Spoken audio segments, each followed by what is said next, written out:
Je peux toujours pas partager l'écran. Mhm. Ah, ok, super. Ça va, c'est bien. Bon alors, shalom à tous.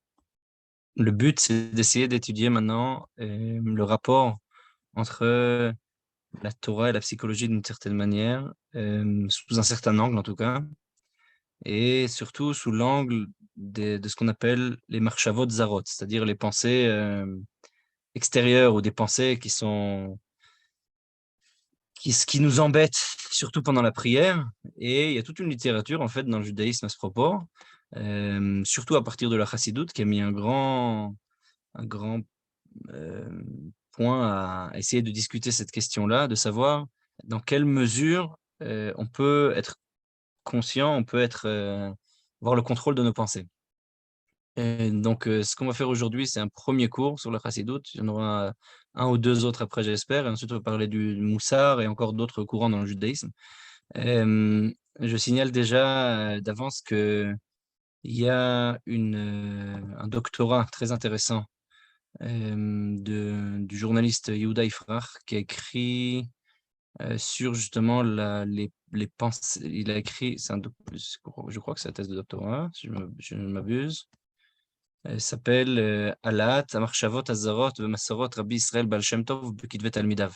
La question Ah non, pardon, c'est un master, c'est un travail de master qu'il a écrit à l'université de Bar-Ilan en 2008.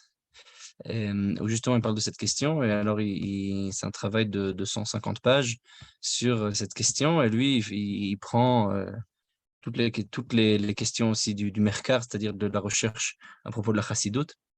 La grande question qui va se poser, ça va être la suivante.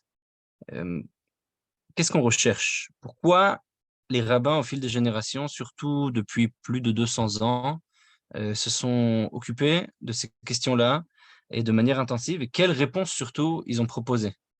Quelles réponses ils ont proposées? Et en fait, si on regarde bien, on verra que ça n'a pas commencé tout simplement il y a 200 ans. Il y a 200 ans, c'est devenu intensif. Mais c'est des questions qui sont déjà posées par Rav Saadia Gaon en 900 après l'ère chrétienne. Donc, il y a de ça quelques bonnes années.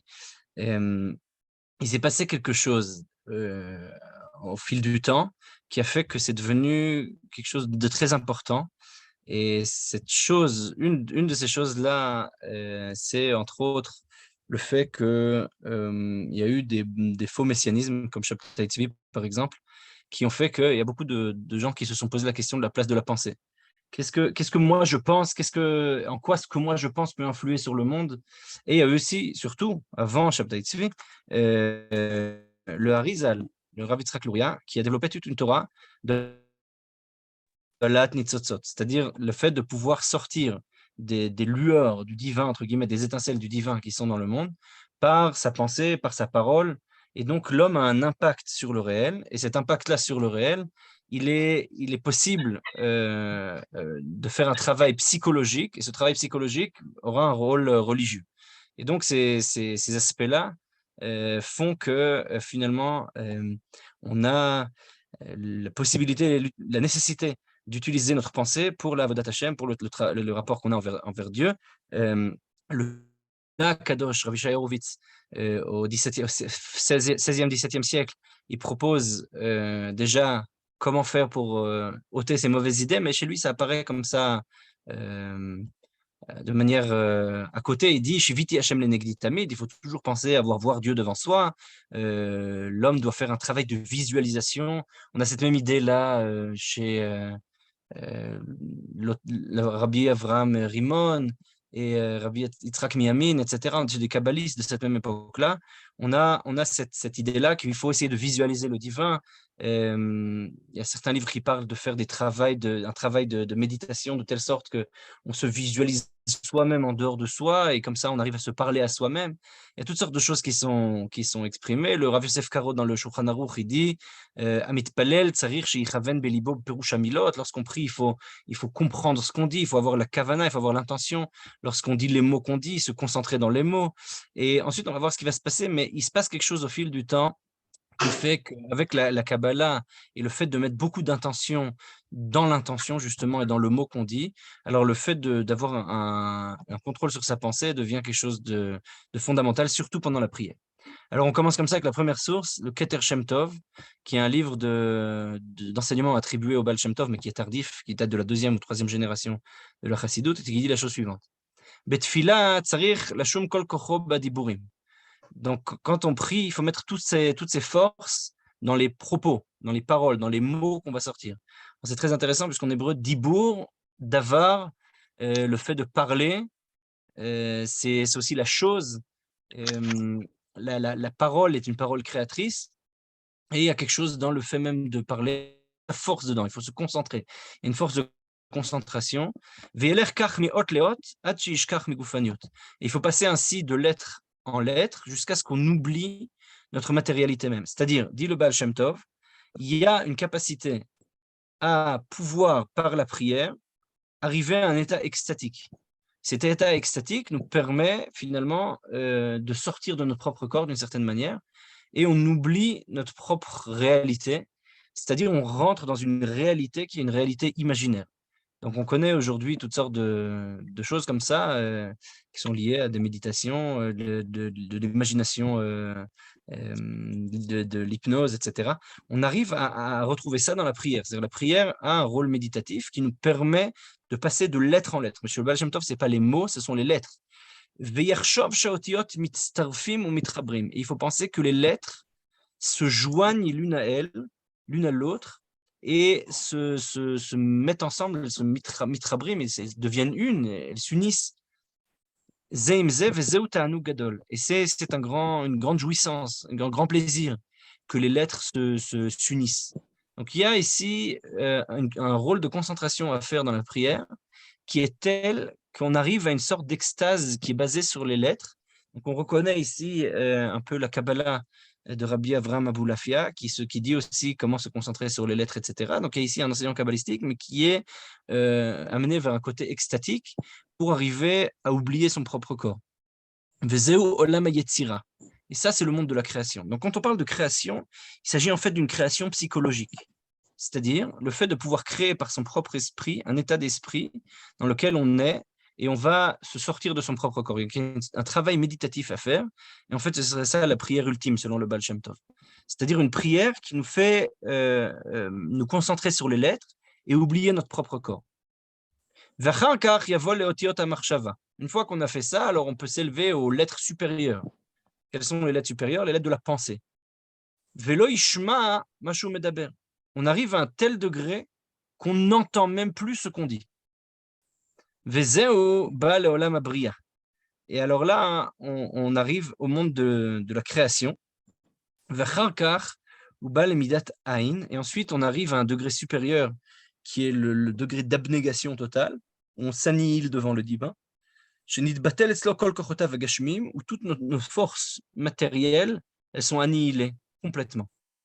Donc il y a ici plusieurs stades, dit le Baal Shem Tov, de la manière qu'il y a plusieurs mondes spirituels dans la création du monde. Donc on a, selon la Kabbalah, quatre mondes qui sont des passages obligés de la création du divin pour pouvoir permettre à l'infini de créer un fini dans lequel il peut se dévoiler. Et ces quatre mondes, on appelle ça Abia, Atzilut, Bria, Yetzira, Asiya. Nous, on est dans le monde de la Asiya, le monde de l'action, le monde de la faction, le monde du faire. Et il faut s'élever au monde de la Yetzira, de la création, qui arrive justement par le fait de se concentrer dans les lettres, de mettre les lettres les unes avec les autres, et de comprendre le secret des lettres. Et on arrive à faire ça par un travail méditatif qui nous fait oublier notre propre corps. Et ensuite, on arrive à un degré supérieur qui est le monde de la Bria, le monde de la... c'est les Yetzira, pardon. Ensuite, on monte au monde de la Bria. Et le monde de la Bria, on n'entend même plus, on perd la faculté auditive, entre guillemets. C'est-à-dire, on est dans un monde où il y a plus de bruit, on n'arrive plus à entendre ce qu'on dit. Il n'y a pas cette... il y a une sorte d'infini dans la parole où on n'entend même plus la parole. La parole n'est même plus entendue, elle est infinie. Et ensuite, on a ce degré d'annihilement devant le divin, d'annihilation, où il y a l'infini et il n'y a rien d'autre. Et dans cet endroit-là, dans ce mouvement extatique, dans ce moment extatique, alors on ne ressent plus rien, on ne ressent plus, même plus notre corps, nos forces physiques, etc. Donc il y a ici une sorte d'abandon vers la psychologie, entre guillemets, c'est-à-dire on va prendre son corps, on va commencer par une prise de conscience, où on va être complètement conscient de notre corps, de notre respiration, de nos sentiments, etc., etc. On va s'élever, on va essayer de se concentrer dans les lettres, faire une méditation dans les lettres, et plus ça avance, plus on médite dans les lettres et on les comprend profondément, plus on arrive à ne plus ressentir son corps. Le but ultime étant l'annihilation devant le divin. Ça, c'est l'enseignement du Baal Shem Tov. Et donc, finalement, le Baal Shem Tov nous dit comment faire avec des pensées qui viennent nous déranger. Eh bien, tout simplement, il faut se concentrer sur les lettres, concentrer sur son corps. On commence à faire un travail de mindfulness, en hébreu, on appelle ça kashivut, la pleine conscience. On commence par une pleine conscience, en se concentrant sur les lettres. Et plus on arrive à se concentrer sur les lettres, à prendre conscience des lettres, plus notre esprit se met dans la prière. Et finalement, il arrive à se détacher du monde, à se détacher des pensées, à se détacher de tout.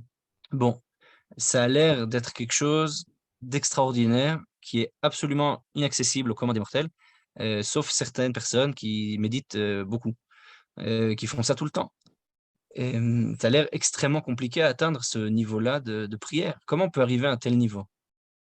C'est vraiment très difficile. Alors, il y a toute une branche dans la chassidoute qui va dire, effectivement, c'est pas pour nous. C'est-à-dire le grand enseignement du Baal Shem Tov, qui est qu'il faut traduire la prière et la question de la prière, la question des pensées, et les pensées qui nous obsèdent ou qui montent tout d'un coup sans qu'on ait fait attention. Il faut tout simplement ne pas s'occuper de ça. C'est un travail qui est uniquement pour les tzadikim, pour les justes. Nous, c'est pas notre boulot, on ne sait pas quoi faire avec ça. Regardez par exemple ce que dit le Baal HaTanya, le Admour HaZaken, le Rav Shneur Zalman de Liadi. Il a un chapitre et là-bas il dit la chose suivante. Même si, tout d'un coup, au milieu de la prière, on a toutes sortes de désirs qui nous viennent, ou d'autres pensées extérieures. Beshat Avoda, Batora, Batfila, par exemple, le moment où on étudie, où on prie, où on est très concentré dans quelque chose, d'un coup, il y a d'autres pensées qui nous viennent. Al Yashit Levelen. Et là,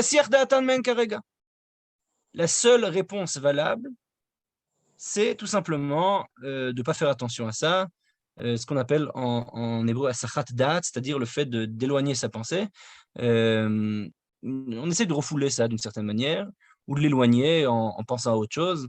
Dans les théories comportementales, parfois c'est présenté, par exemple, Marshall Linehan dans son DBT, Dialectical Behavior Therapy, elle propose ça aussi comme cas de ressources face à des cas de choc extrême, quelqu'un qui est dans un cas de très grande angoisse ou de très grande anxiété ou de très grande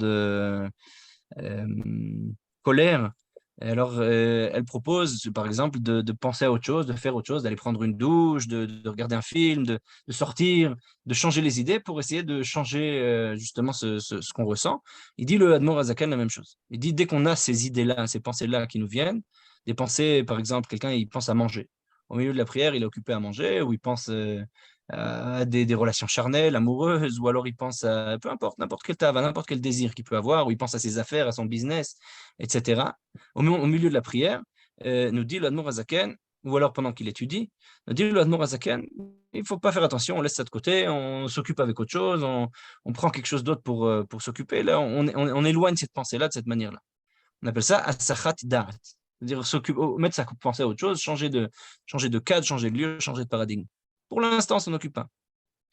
Vegam al yehi shoté la'asok be'alat amidot shel ha'machshava zara. Et il ne faut pas être choté, nous dit l'Admor Azaken, de s'occuper, d'essayer de faire un travail rituel avec ces pensées-là. Comme le Baal Shem Tov lui-même l'a fait et l'a préconisé. Il dit non, il ne faut pas être choté, il ne faut pas être bête, idiot. C'est même de la folie quasiment, selon lui. Parce que choté, ch'tout, c'est la définition du fou. Donc il dit il ne faut pas être fou à un tel point qu'on va essayer de penser qu'on est capable de prendre ces pensées-là qui nous sont extérieures et nous dire, voilà, maintenant, on va essayer de les élever, on va faire un travail avec elles, on va essayer de les élever, de ces pensées extérieures, on va en faire un travail spirituel. Il dit, Kilon emru dvarim em ela la tzadikim. Puisque ces propos-là n'ont été dits que pour les justes, les pieux, les tzadikim. שאין נופלים להם מחשבות זרות שלהם כי אם משל אחרים. Puisque eux n'ont pas de pensées extérieures comme ça qui leur viennent, qui les dérangent. Les pensées qui viennent les déranger, ce sont celles des autres personnes. Alors ici, Admor HaZaken nous dit quelque chose de très intéressant, que les pensées des justes ne sont pas leurs propres pensées, celles qui les dérangent en tout cas, mais les pensées d'autres personnes, d'autrui, des gens de l'extérieur qui ont des pensées qui viennent les déranger, et ces pensées-là, c'est eux qui ressentent. C'est-à-dire le juste, il est capable de ressentir les gens qui sont autour de lui, et c'est une sorte d'extra-pathique, je ne sais pas comment on dirait ça, il a d'empathie extrême, où il est capable de ressentir les gens qui sont autour de lui et de ressentir ce qui les dérange, et c'est la pensée des autres qui viennent le déranger lui. Mais lui-même, il n'a pas de pensée à lui qui viennent le déranger. Il est dans un état d'apaisement intérieur qui lui permet de ne pas avoir ce genre de pensée. Et seulement ces gens-là, ils ont la capacité de faire ce travail-là, psychologique, entre guillemets, de prise de conscience et de méditation, et d'essayer d'élever ces pensées qui viennent les déranger. Aval, nous dit le Admor HaZaken, le Rabbi Shneur Zalman de Liadi, mais Mishenafalo Mishelo, quelqu'un qui a sa propre pensée qui vient l'embêter. Mais Prinat Arash et Belibo, c'est-à-dire le mal qui est en lui. C'est-à-dire quelque chose qui est de l'ordre de la matière. Bechalal Asmali, qui vient, bon, c'est dans la conception du Balatania, il y a le côté droit et le côté gauche de l'âme qui sont en l'homme, enfin, du nefesh en l'occurrence,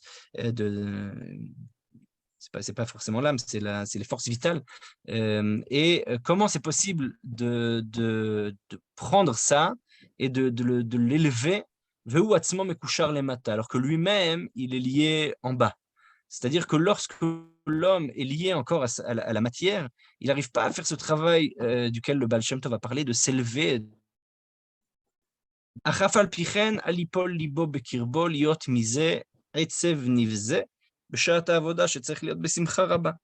ne faut pas être triste de ça. Au contraire, lorsqu'on prie, il faut être joyeux, il faut être content, il faut être avec une grande joie. Et là, il faut se renforcer à ce moment-là. ויוסף אומץ בכל כוחו בכוונת התפילה, בחדווה ושמחה יתרה, בשומו אל ליבו, כי נפילת המחשב הזרה היא מהקליפה שבחלל השמאלי, עושה מלחמה בבינוני עם נפש אלוקית שבו. Alors, il dit le Balatania, au contraire, il faut se réjouir.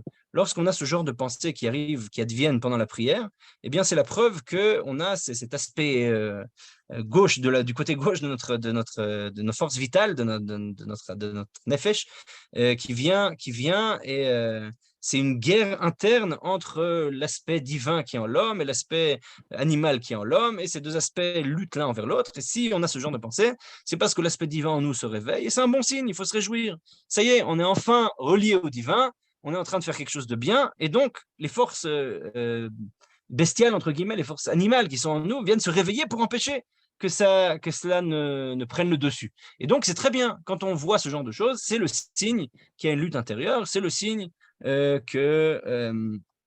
peut avancer. Alors, c'est très intéressant de comparer ça, par exemple, avec une thérapie qui a été développée aux États-Unis pendant ces dernières années, notamment pour les vétérans de guerre, qui s'appelle ACT, qui est en fait une thérapie cognitive comportementale qui parle beaucoup de post-traumatisme, etc. Et ils utilisent beaucoup d'images pour parler des sentiments et comment s'engager et faire des choses et arriver à agir malgré certains post-traumatismes, etc.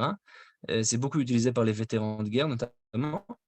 Et cette thérapie-là, ACT, alors il parle beaucoup de cette image-là, notamment où il y a un monstre d'un côté du ravin et de l'autre côté nous, et on a une ficelle entre nous deux et chacun il tire de son côté. Et en fait, notre but à nous, c'est de faire tomber ce monstre dans le ravin, dans le fossé. Et lui, plus on tire, plus il tire vers lui. Et donc, on a toujours l'impression qu'on va tomber, plus on tire fort, plus il tire vers lui, et donc plus on a l'impression qu'on va tomber dans le gouffre et que ça va être la fin. Et en fait, la solution qui est proposée dans ces cas-là, c'est d'arrêter de lutter. C'est d'accepter qu'il y a une lutte et que plus on va faire des choses, ce monstre, il existe, il fait partie de nous et en fait, c'est nous-mêmes et ça fait partie de nos propres forces. C'est que pour pouvoir avancer et ne pas tomber nous-mêmes dans le ravin, il faut pas tirer sur la, ficelle, tout simplement la lâcher et accepter que ce monstre, il est là, il fait partie de nous, entre guillemets. Et en fait, finalement, c'est ce que dit ici le Admor HaZaken. C'est-à-dire, il faut se renforcer et savoir que voilà, plus on va prier et se rapprocher du divin, plus on aura ces pensées-là qui vont arriver et qui vont nous dire bon, ben, tu te rapproches du divin, nous, on a les forces physiques qui sont en toi, les forces animales, on existe aussi, on va aussi exister, on va lutter pour pouvoir être là. Et c'est très bien qu'elles soient là, mais le but, c'est d'essayer de s'élever, de dépasser ces forces physiques, ces forces naturelles, ces forces bestiales, ces forces animales, pour pouvoir arriver à quelque chose de l'ordre du divin. Donc, il y a ici une vision de l'homme, de l'âme de l'homme, qui est complètement dialectique, où d'une part, on a un aspect animal et un aspect spirituel. L'aspect spirituel, dès qu'il prend le dessus, l'aspect animal veut aussi dire qu'il existe. Et donc, tout simplement, ce qu'il faut faire, c'est une prise de conscience et essayer d'être en pleine conscience, c'est-à-dire on a des pensées extérieures qui viennent, on les regarde, on les voit comme un nuage qui passe. Et c'est tout ce qu'il y a à faire avec. Il ne faut surtout pas lutter avec elles. Plus on va lutter avec elles, plus on va être fou, nous dit l'Admor HaZaken. Il ne faut pas essayer de lutter avec ces idées-là. Ça ne sert à rien. Le but, tout simplement, c'est d'essayer de penser à autre chose, soit d'essayer de penser à autre chose, la siach et adat, c'est-à-dire penser à autre chose, soit tout simplement regarder cette idée-là passer et se dire, voilà, bon, bah, c'est bien que ça existe en nous, puisqu'on est en train de lutter. Venoda derech hanilchamim v'chen hanevakim yachad. C'est le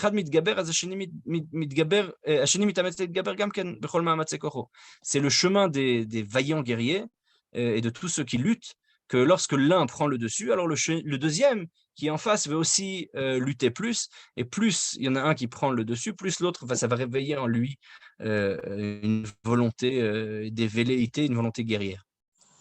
Et par conséquent, lorsque l'âme spirituelle qui est en l'homme, l'âme divine qui est en l'homme, va se réveiller, va vouloir prendre le dessus et prier, par conséquent, l'écorce qui est autour, les forces animales, les forces bestiales qui sont en nous, vont aussi vouloir se réveiller à ce moment-là, puisque c'est mida keneged mida, c'est face à face. Les valbela, vela pila bemarchavazara. Il va essayer de la faire tomber et cette pensée extérieure qui va venir fera finalement que on perdra le sens de contrôle. Enfin, donc on arrive à se concentrer, il y aura toujours quelque chose qui viendra nous déranger comme ça, de manière un peu dérangeante.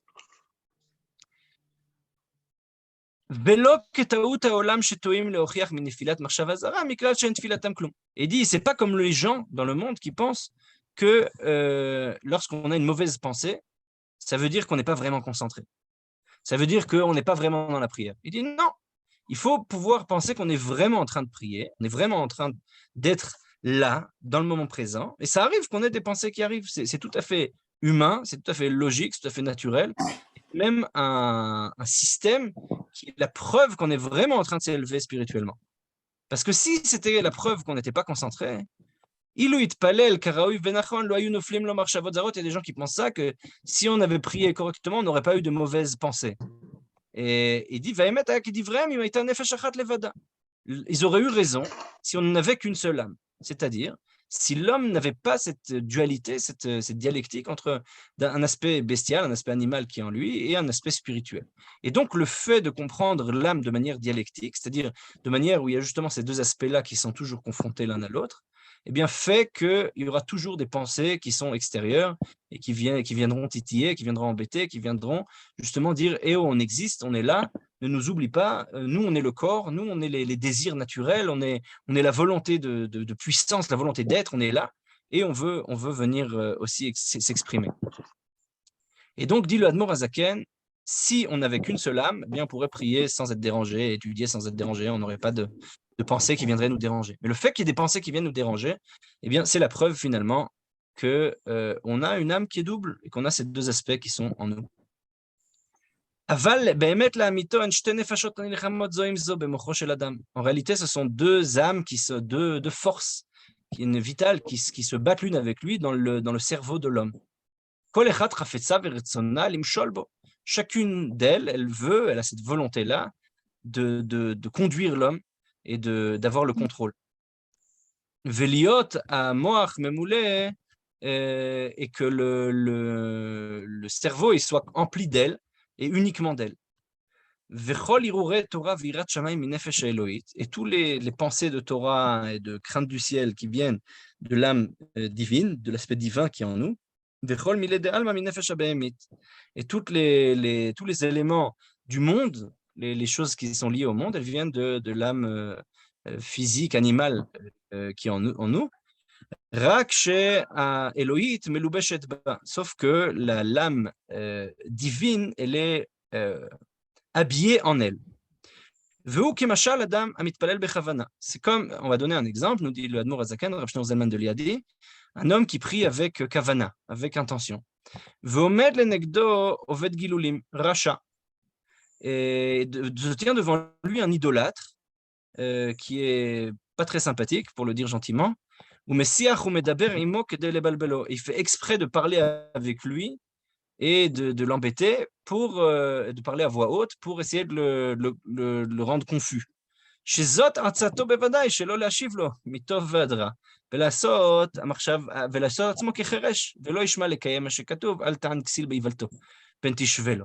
Et dit, donc le meilleur conseil qu'on peut donner à cet homme-là qui se tient devant un type dangereux qui veut l'embêter, c'est de ne pas répondre. S'il y a quelqu'un qui vient et qui nous embête comme ça, on se fait comme si on n'entendait pas, on fait semblant d'être sourd, et on va pas, et comme ça, on accomplit les propos du verset qu'a dit le roi Salomon, Altan Ksil Beivalto, il ne faut pas répondre à quelqu'un qui n'est pas intelligent par sa bêtise pour ne pas se mettre à son niveau.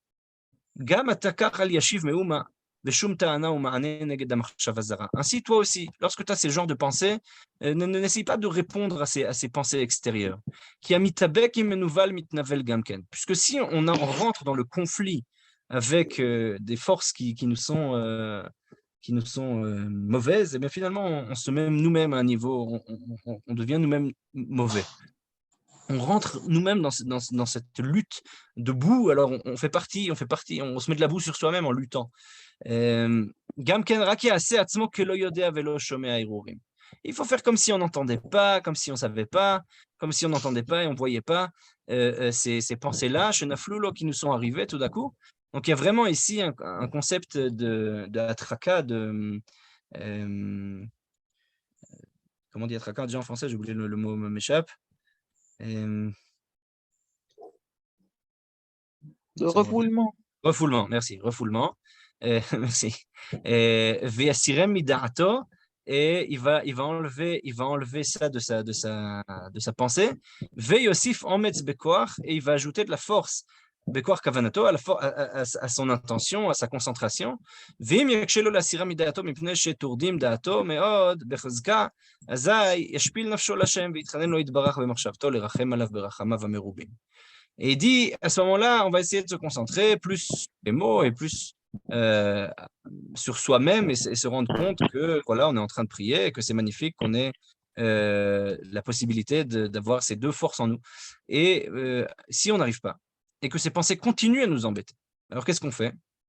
Yashpil nafsho l'Hashem ve'yitchanen lo yitbarach be'machshavto, lerachem alav berachamav amerubim. On arrive à un degré où ça peut déjà devenir pathologique quasiment. Alors là, dans ces cas-là, ce qu'il faut faire, c'est tout simplement prier Dieu et tout simplement demander à Dieu qu'il ait de la pitié et de la miséricorde, de la même manière qu'un père a de la miséricorde sur ses enfants, et que Dieu nous influe de sa pensée.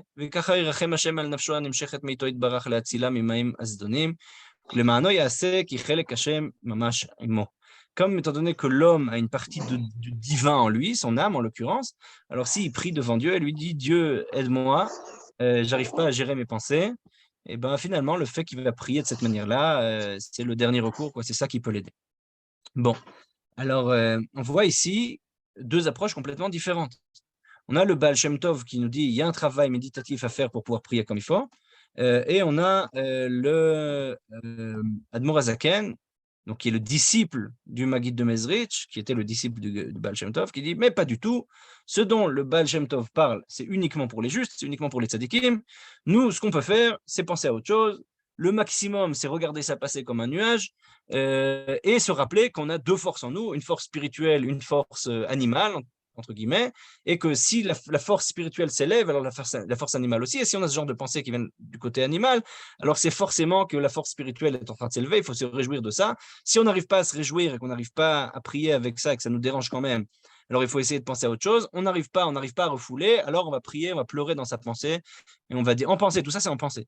On pleure devant Dieu et on lui dit, aide-nous, donne-nous de tes miséricordes et fais-nous passer ça. Donc on a ici vraiment deux approches complètement différentes. Une troisième approche, on va voir par la suite, une deuxième approche face au propos du Baal Shem Tov, c'est le propos de son petit-fils. Son petit-fils, c'est le Rabbi Ephraim de Sadiklov. Rabbi Ephraim de Sadiklov, donc, qui est le petit-fils du Baal Shem Tov, il a connu son grand-père et il y a pas mal d'histoires très intéressantes entre eux.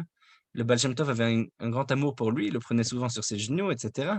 Et il essaye de décrire cette expérience-là et ce que veut dire son grand-père.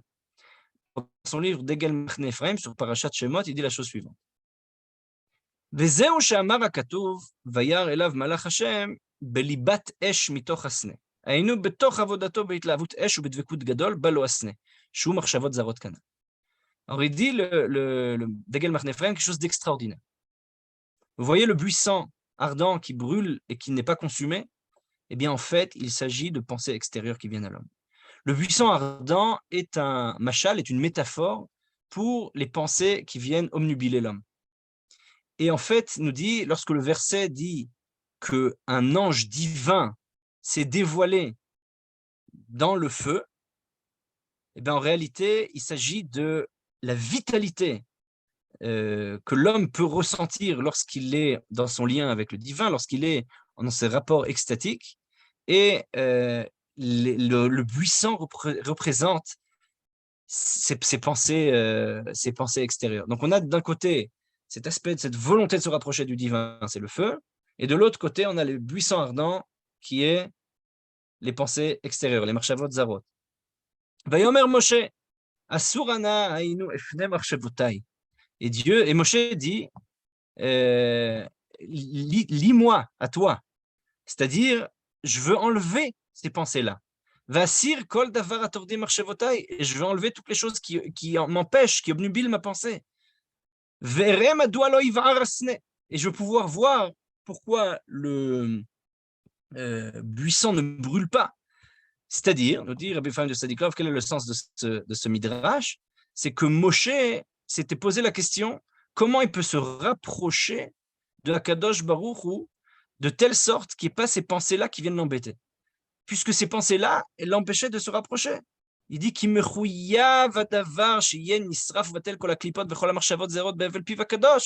c'est nécessaire que lorsqu'on arrive à se rapprocher du divin, toutes ces pensées-là et ces écorces et toutes ces choses qui nous dérangent, elles s'annulent. Lorsque lui va dire que ces pensées doivent s'annuler, il va le décréter et qu'il aura une grande volonté de se rapprocher du divin, et bien ces pensées-là vont s'annuler. וירא השם כי שר לראות, היינו לגודל חסדו וטובו של השם יתברך ברוך הוא, מיד וירא השם כי שר לראות והשתוקק לידע אמיתת הדברים, מיד נתראה ונתגלה אליו מתוך אותן המחשבות זרות. וזהו ויקרא אליו מתוך הסנה, וגילו לו רע זה, של נעליך מעל רגליך. Bon, alors ici, le Degel Machne Ephraim, il dit que Moshe, il a découvert le grand secret du divin. Et quel est ce grand secret du divin dans le buisson ardent? C'est que Dieu se dévoile justement par les pensées obnubilantes qui viennent de l'extérieur et qui nous dérangent. Ces pensées-là, ce sont le lieu du dévoilement du divin. Venidgala elav mitoch otana marchavot, c'est dans ces pensées-là exactement qu'il a découvert le divin. Et c'est ça le secret de la suite des versets, Shal na'alecha me'al raglecha, enlève tes chaussures de tes pieds. C'est-à-dire, nous dit le Degel Ephraim. Les chaussures sont une allusion, sont une métaphore à quoi? Au mal qu'on a sur nous. Il faut les enlever. Et les viotam, les prinatov, les dovkam, les shorsham. Il faut se lier soi-même, ses propres pieds, on va les lier à la source, au sol. Et donc, amakom asherata omed alav admat kodeshu. L'endroit où tu te tiens, en réalité, il est sacré.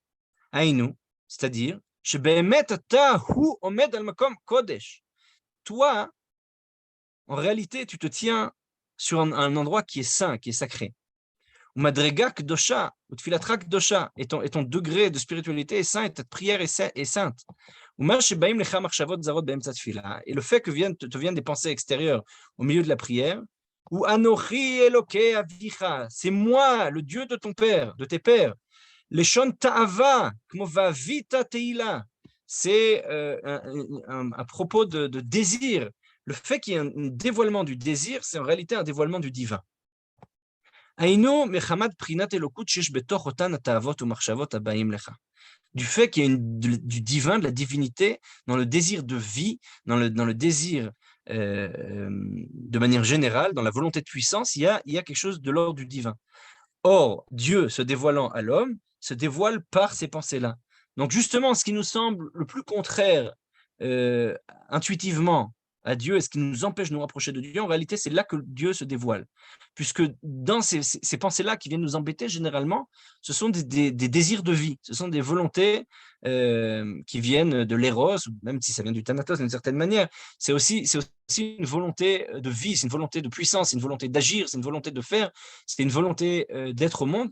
Et même si c'est des pensées, imaginons, chas de shalom mauvaises, même imaginons des pensées suicidaires, etc., qui peuvent venir à l'homme pendant qu'il prie, ces pensées-là, elles viennent pour le réveiller, et c'est aussi un dévoilement du divin, dit le Degel Marne Ephraim, Rabbi Ephraim de Sadiklov.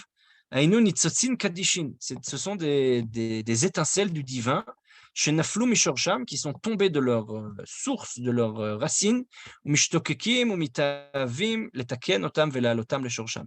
Et il y a cette volonté, ce désir de les réparer et de les remonter à leur source. Et donc, il vient nous embêter comme quelqu'un qui vient toquer à la porte pour dire hey, on est là. Pendant la prière et pendant le rapport au divin, lorsqu'on est face à Dieu, c'est là où il vient nous embêter justement pour nous dire hey, on est là, regarde, tu dois t'occuper de nous pour nous ramener vers le divin, pour nous ramener à notre source.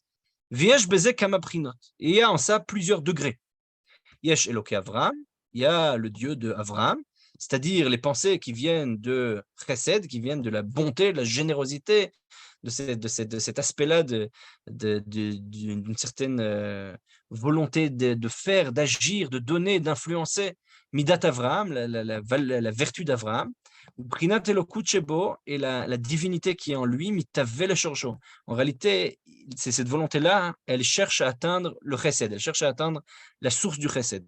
C'est-à-dire, par exemple, quelqu'un est pris, au milieu de sa prière, d'un coup, il pense à manger un bon steak. Alors, cette volonté d'agir, de faire, le fait de vouloir manger, c'est le fait de vouloir jouir de quelque chose, de vouloir... Alors, la personne va penser, on mange pour pouvoir avoir de l'énergie, donc on donne de l'énergie à son corps. Finalement, le fait de manger, c'est un don.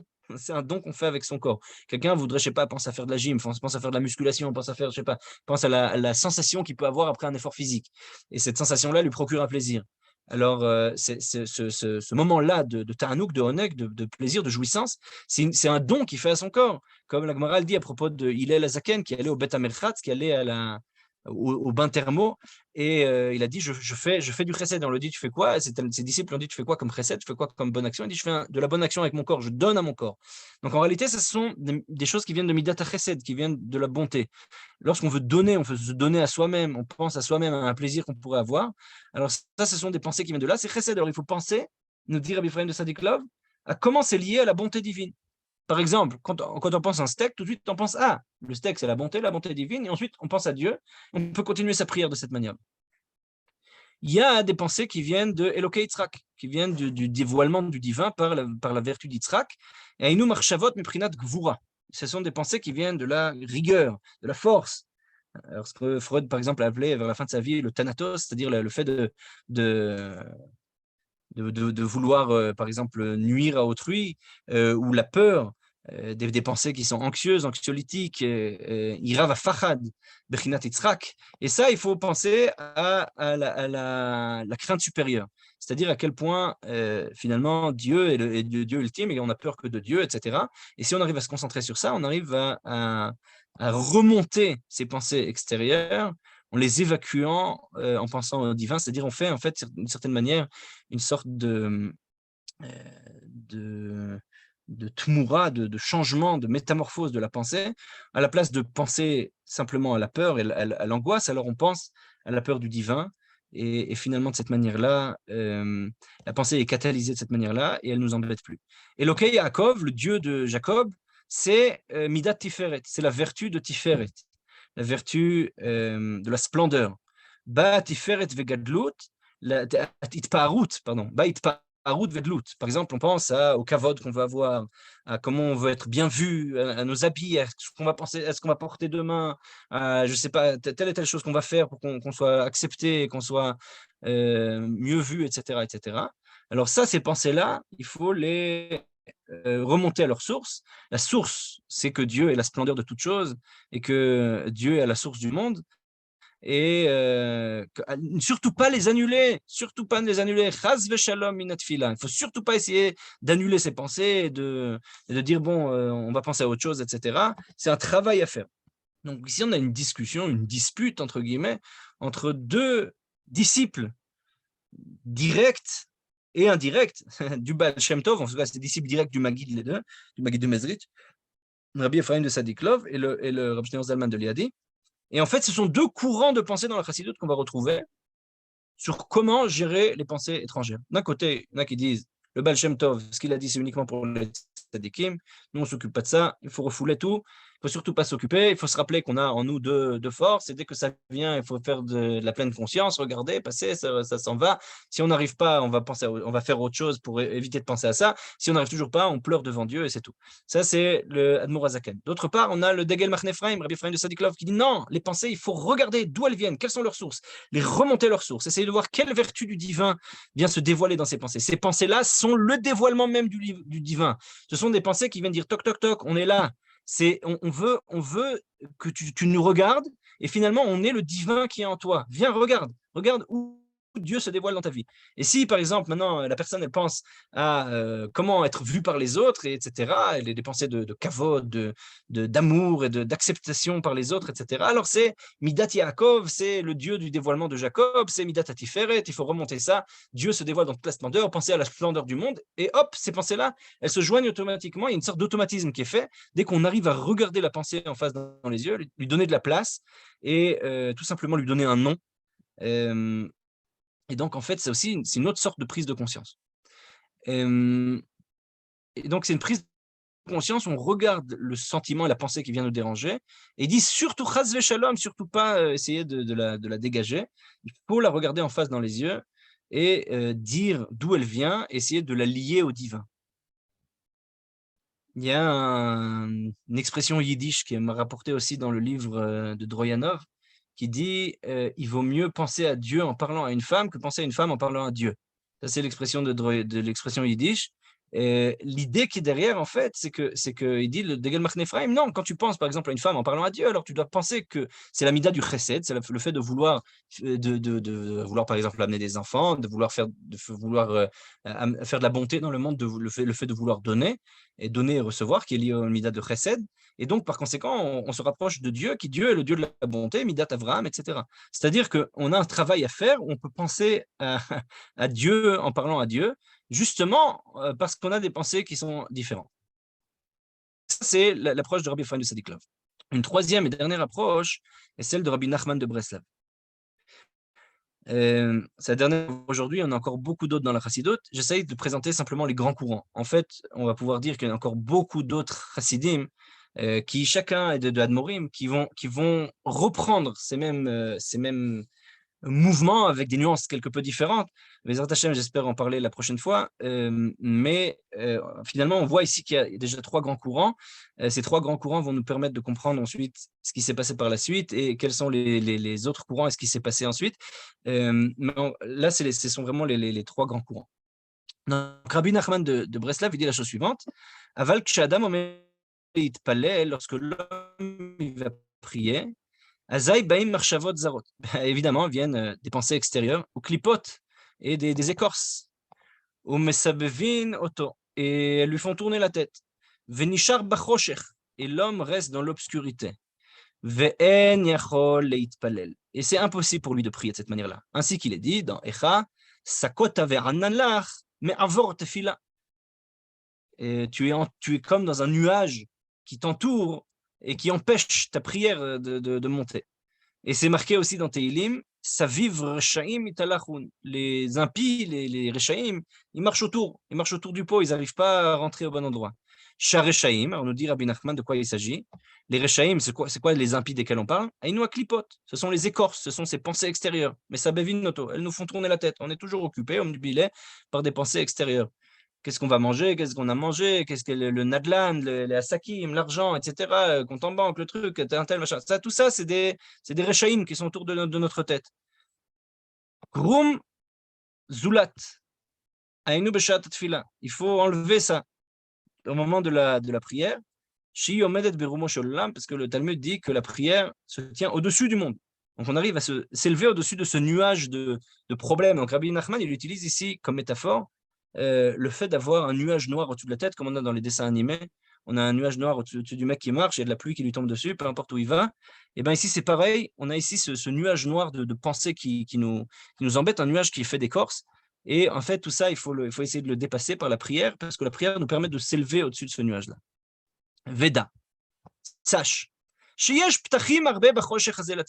beaucoup de ptachim, il y a beaucoup de portails par lesquels on peut sortir, d'ouvertures par lesquelles on peut sortir de cette obscurité dans laquelle on est plongé. Il y a beaucoup d'ouvertures. Alors, quelles sont ces ouvertures? Une des ouvertures que dit Rabbi Nachman, très intéressant, pour pouvoir arriver à ouvrir son cœur et à sortir de ces pensées qui nous obnubilent pendant la prière, il faut être authentique, il faut être honnête, il faut chercher la vérité. Ki ikar or ameir ou akadosh baruch hu. Puisque la lumière qui nous illumine le plus, c'est le Saint béni soit-il. Ainsi qu'il est écrit, Hashem ori veishri. Dieu est ma lumière et mon sauveur. Valiede sheker ou mesalek et akadosh baruch hu. Par le fait de mentir, par le fait de se mentir à soi-même, on évince, on fait partir la lumière divine, on fait partir Dieu. Ainsi qu'il est marqué, Lotissa et Shem Hashem Lashav. Tu ne diras pas le nom de Dieu pour rien. Qui a lié des shav, nous explique Rabbi Nachman, par le fait de dire des mensonges, des bêtises, du shav, des choses qui ne sont pas vraies, des choses où on se ment à soi-même. Mesalek et Akadosh Baruchu. On fait partir le divin. Qui dover shkarim lo ikon le negedenav. Quiconque dit des mensonges, Dieu n'est pas présent devant lui. Aval, mais alliédé emet, par la vérité, Akadosh Baruch Hu shochenimo. Dieu réside parmi lui. Dieu est là. Ainsi qu'il est marqué, Karov Hashem lechol koreav, lechol asher ikraou behemet. Dieu est proche de tous ceux qui l'appellent, lorsqu'on l'appelle avec authenticité, avec vérité. Urshakadosh Baruch Hu imo. Et lorsque Dieu est avec lui, Umeirlo Dieu lui montre, lui illumine le passage, il lui montre comment sortir de cette obscurité qui l'empêche de prier. Veda, et sache, Shakol fi godel haemet, que tout est lié à la grandeur de cette vérité. Qui kara or akadosh baruch hu, puisque la lumière principale qui nous permet de sortir de cette obscurité dans laquelle on est, dans un état de conscience où toutes des pensées nous font perdre nos moyens. Alors il dit Akadosh Baruch Hu ou Etzem Haemet. C'est Dieu la lumière et c'est Dieu qui est la vérité même. Veikar ishtokekut shel Hashem itbarach eno ela el haemet. Et le désir ultime du divin, c'est vers la vérité. Ainu shetireh sheyetzu adiburim mipicha haemet. C'est-à-dire que tous les mots qu'on utilise, que les mots qu'on va dire pendant la prière et de manière générale, on essaye d'être le plus authentique possible, d'essayer de s'identifier le plus possible. Et donc, par conséquent, il y aura quelque chose qui se passera où le divin Dieu voudra être avec toi. Et lorsqu'il sera présent en toi, il va t'illuminer. Nous dit Rabbi Nachman, le moyen de sortir de ce qui nous déconcentre, de ces mauvaises pensées, c'est de s'identifier de manière existentielle avec les mots qu'on dit. Essayer de trouver en quoi ça me touche. Lorsque je dis Refaenu Hashem vene Rafé, Dieu soigne-nous, où est-ce que ça me touche? À qui je pense? À quoi je pense? Qu'est-ce que c'est pour moi la maladie? Quand je dis Slach lanu avinu ki chatanu, qu'est-ce que c'est pour moi la faute? En quoi ça me touche? Où est-ce que j'ai fauté aujourd'hui?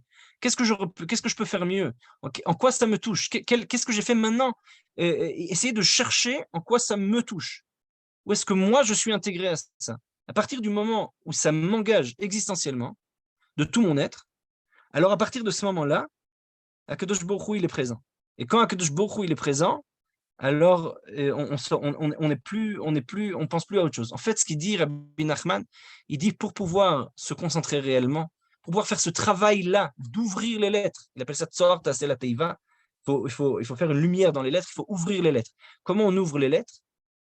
On ouvre les lettres en recherchant la vérité. Où est-ce que ça me touche? Une chose qu'on peut faire pour se préparer à ça, par exemple, c'est ouvrir le Sido et regarder, mettre le doigt sur la prière et simplement lire les mots et dire où est-ce que ça me touche maintenant? Où est-ce que je suis moi par rapport à ça? À partir du moment où l'homme il fait ce travail-là, alors il a un autre endroit face à ces pensées-là. Donc on a ici trois approches qui sont les trois basées sur le Baal Shem Tov. Le Baal Shem Tov dit il y a un travail méditatif à faire. Il ne nous dit pas exactement quoi faire, il nous décrit des états extatiques dans des mondes supérieurs. Et en fait, on a vu trois approches. La première approche de Admor Zaken, de Rav Shimon Zalman de Liadi, et de nombreux autres encore, qui disent qu'il ne faut surtout pas s'occuper de ça, c'est pour les tzadikim, nous on ne s'occupe pas. Il faut essayer d'éviter de penser à ça. Il a donné trois moyens de gérer les choses, soit faire autre chose, soit regarder ça comme un nuage qui passe, soit se rendre compte qu'il y a des forces en nous et qu'en finalement c'est une force, ça veut dire qu'on s'élève spirituellement, et si on n'arrive pas, tout simplement pleurer devant Dieu. Deuxième approche, Rabbi Ephraim de Sadiklov, essayer de faire monter les choses à leur source, essayer de voir d'où ça vient, quelle vertu du divin, ça fait partie, Elokei Abraham, Elokei Yitzhak, Elokei Yaakov. Est-ce que c'est lié à un désir de chesed? Est-ce que c'est lié de bonté? Est-ce que c'est lié à un désir qui est lié à la vertu, de rigueur? Ou est-ce que c'est lié à un désir qui est lié à la splendeur? Et dans quel cas, il faut essayer de les ramener à leur source et de les relier au divin. Et donc, quand on parle à Dieu, on est lié à Dieu. Et c'est un travail très important à faire. Et Rabbi Nachman de Breslav qui dit il y a plusieurs moyens. Il y a plusieurs moyens. Et moi, le moyen que je préconise, dit Rabbi Nachman, c'est de chercher la vérité, de chercher l'authenticité, de chercher où ça me touche de manière existentielle. Maintenant, bien évidemment, on ne parle pas ici de personnes qui ont des troubles obsessionnels compulsifs et des pensées compulsives qui reviennent et qui les empêchent de prier comme il faut. La halakha, elle est, comme on peut le voir dans différents endroits, que quelqu'un qui a des pensées compulsives, il doit prier le minimum, et une fois qu'il a fait, on lui dit que c'est bon, il n'a plus besoin de refaire. Mais si ce n'est pas un niveau pathologique, alors voilà les possibilités, les premières possibilités, les trois grandes possibilités que la chassidoute auxquelles la chassidoute nous invite. Voilà, c'est tout pour aujourd'hui. Si vous avez des questions, il reste 2 minutes. Comment on fait pour choisir entre les trois? Parce que les trois, elles sont inconciliables. Évidemment, alors chacun, il va selon sa chassidoute. C'est pour ça on se choisit un maître, et c'est le Charav. On se fait un maître. Alors, si quelqu'un il a l'impression qu'il s'identifie plus, par exemple, avec Chabad, en tout cas à ce niveau-là, dans ce travail-là pour la tfila, on peut essayer de voir ce qui nous convient le mieux. Certains disent la vie de Rabbi Nachman, il nous convient mieux. Certains disent finalement, on va essayer de faire selon le Baal Shem Tov en essayant d'arriver à ce degré-là de méditation. Il y a des gens qui font beaucoup de méditation, ils arrivent à ce niveau-là.